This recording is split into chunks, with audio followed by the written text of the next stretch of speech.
विद्यार्थियों नमस्कार। History by doctor Rajendra J Mansingh ऐतिहासिक अध्ययन की श्रृंखला में मैं doctor Rajendra Rajpurohit, associate professor department of history, government Dungar college Bikaner, आप सभी का स्वागत और अभिनंदन करता हूं।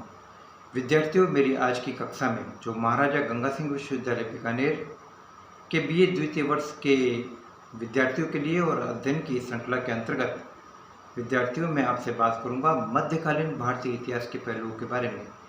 और इससे पहले की कक्षा के अंतर्गत विद्यार्थियों मैंने आपसे बात की थी सुल्तान फिरोज तुगलक के बारे में। वो सुल्तान फिरोज तुगलक जिसने कि 1351 से लेकर 1388 तक दिल्ली पर हुकूमत की थी। वो फिरोज सुल्तान, वह फिरोज तुगलक जो ब्राह्मणों पर जजिया लगाने वाला दिल्ली सल्तनत का पहला सुल्तान था।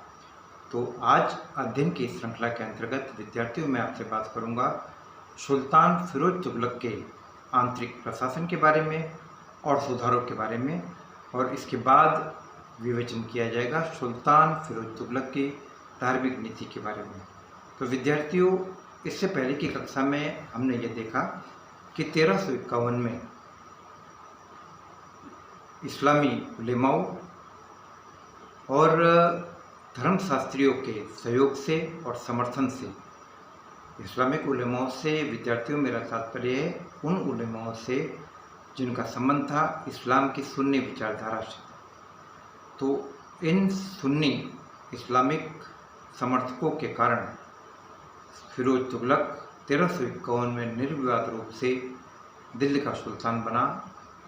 और सुल्तान बनने के पश्चात फिरोज तुगलक के सामने कई चुनौतियाँ थी और समस्या थी।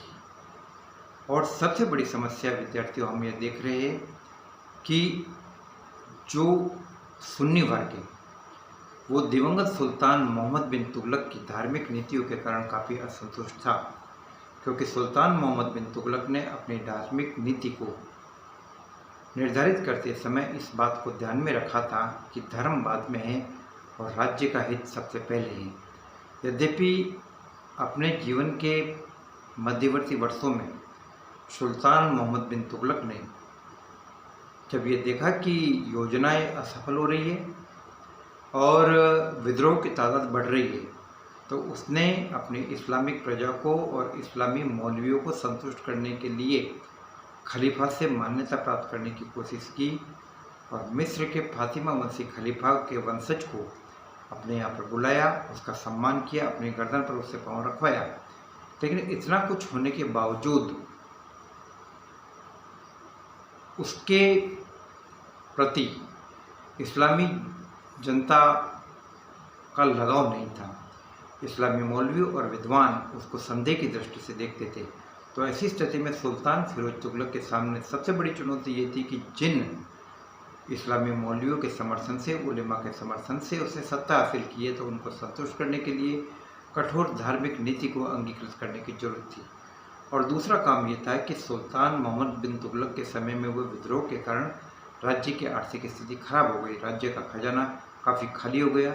इसलिए फिरोज के सामने समस्या ये थी कि राज्य के खजाने को भरा जाए और राज्य की आर्थिक संपन्नता और समृद्धि को बरकरार किया जाए।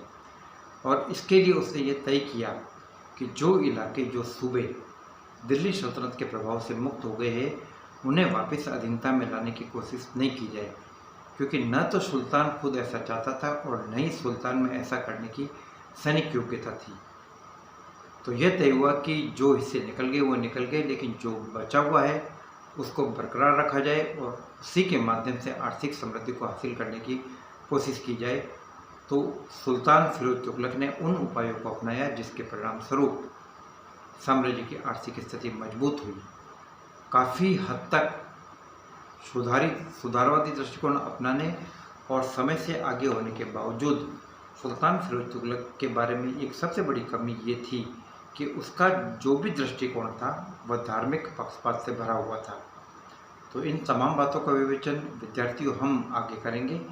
तो आइए अब हम बात करते हैं सुल्तान फिरोज तुगलक के राजस्व संबंधी सुधारों के बारे में। विद्यार्थियों, सुल्तान फिरोज तुगलक की राजस्व नीति, कर नीति या भूमि सुधार नीति का मूल्यांकन करने से पहले मैं आपको ये बताना चाहूँगा कि सुल्तान ने केवल उन्हीं करों को लगाया जिनकी की शरीयत अनुमति देती थी। उसने 24 करों को समाप्त कर दिया, केवल 4 कर लगाए उसने। पहला था लगान, भूमि कर था। दूसरा कर था विद्यार्थियों जजिया, जो हिंदू से लिए जाने वाला धार्मिक कर था। और तीसरा कर था उस्र, एक्चुअली उस्र खम्स वास्तव में कर नहीं था, बल्कि यह जब इस्लामिक सेनाएं किसी राज्य पर अभियान करने के लिए जाती थी तो लूट मार के अंदर जो धन प्राप्त होता था, तो उस धन में से जो सुल्तान का हिस्सा होता था उसको कहा जाता था खम्स।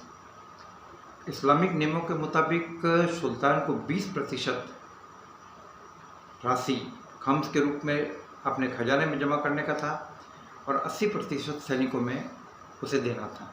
तो सुल्तान फिरोज तुगलक पहला दिल्ली सुल्तान था जिसने कि केवल 20% लिया, जिसकी कि इस्लाम अनुमति देता था, और 80% उसने अपने सैनिकों में बांटा।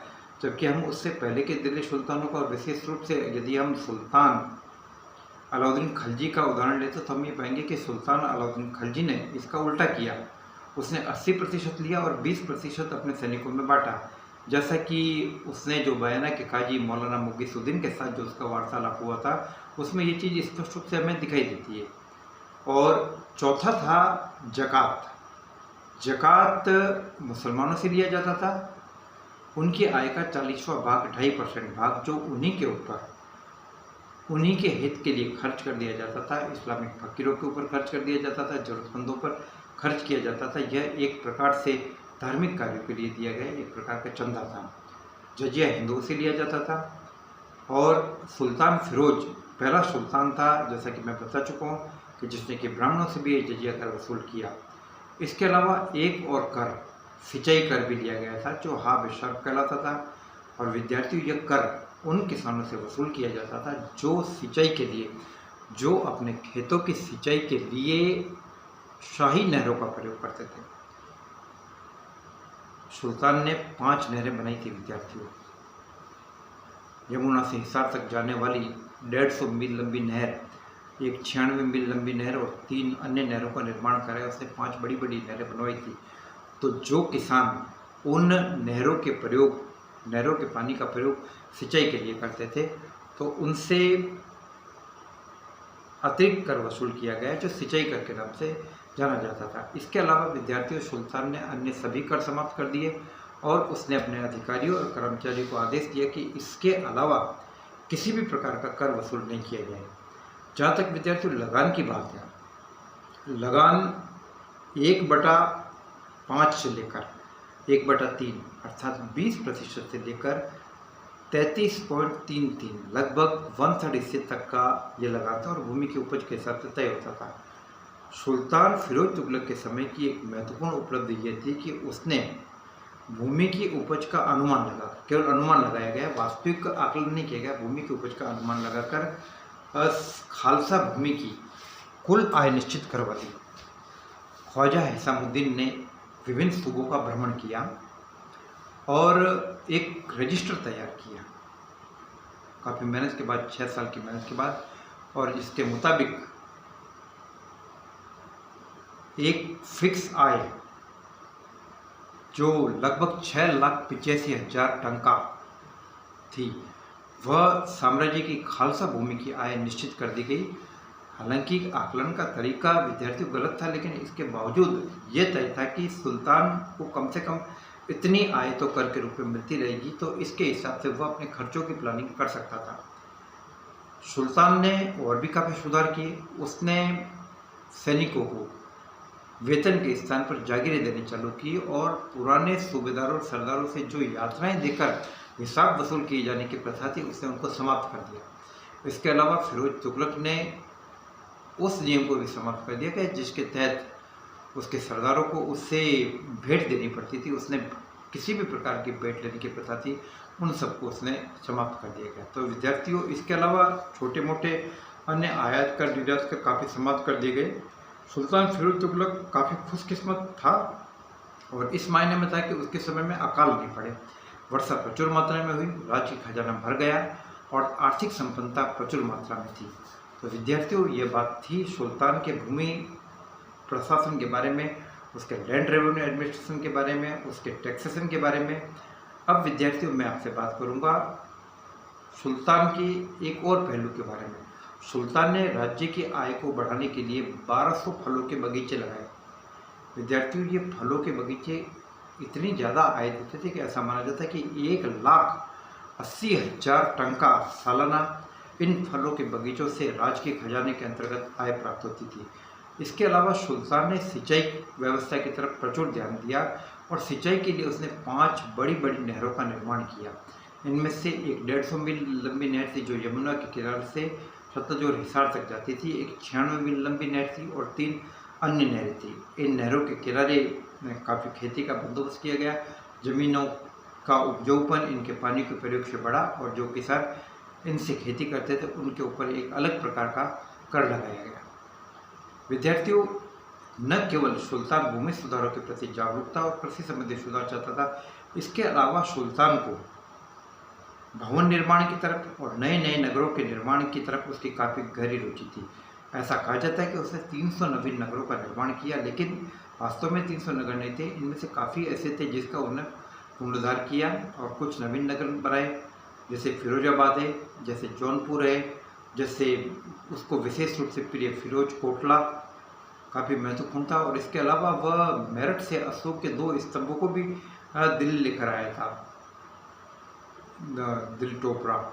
और इसके अलावा उसने काफ़ी बड़ी संख्या में मकबरे बनवाए, मकबरों का निर्माण करवाया, अस्पताल बनवाए,